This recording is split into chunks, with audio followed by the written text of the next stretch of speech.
Hi friend good morning आज नुआ mini blog को वेलकम करची तो सकाळ बेटे उपमा बरा आ तरकारी खाई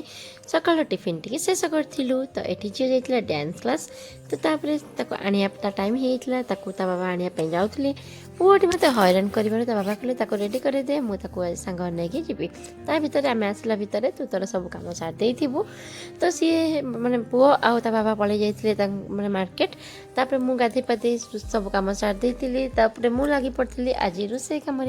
तो आज लंच रे थिला मटन बहुत दिन पर मु मटन खाऊची सब 4-5 मास तुम उपास चली जाइला माने 5 मास तापर 2 मास हो गलानी खाइम बोली खाई पार नी सबू संडे रे केतले माने माछ पलि आसला आ जतले मटन प्लानिंग थी पूर्णमी संक्रांति पड़ता आउ केतले से भुवनेश्वर आ घर को जीवार लगी तो आज प्राय तो बहुत दिन पर मटन खाइली टेस्ट केमती है सोनगम मोर शुणु कौन कहते सी आज संडे आज मटन है आज ये झोल भात पूरा देसी मटन देसी मटन माने गाँवली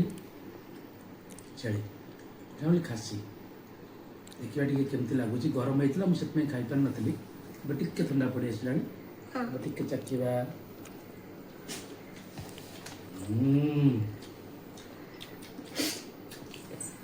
फर्स्ट क्लास बढ़िया बढ़िया झोलटा भी देखो कि लाल पड़ जाइए बढ़िया देखा जाऊँची टेस्ट भी से रकम अच्छे आमर काकुड़ी सालाड टे कर पापड़ टे भी अधिक खाया इच्छा पतिदेव पाखर एत प्रशंसा पाई सारापर मोर आ कौन धैर्य रोला सांगे सांगे बसी बसती मटन थाली पाखे तो मटन थाली भात पेटे खाईदे कि रेस्ट करी तो आज मार्केट आसता देखो केते बड़ बड़ बैगण एमती तो कभी आगुरी देखी नी आज भिडियो 8 कर जय जगन्नाथ।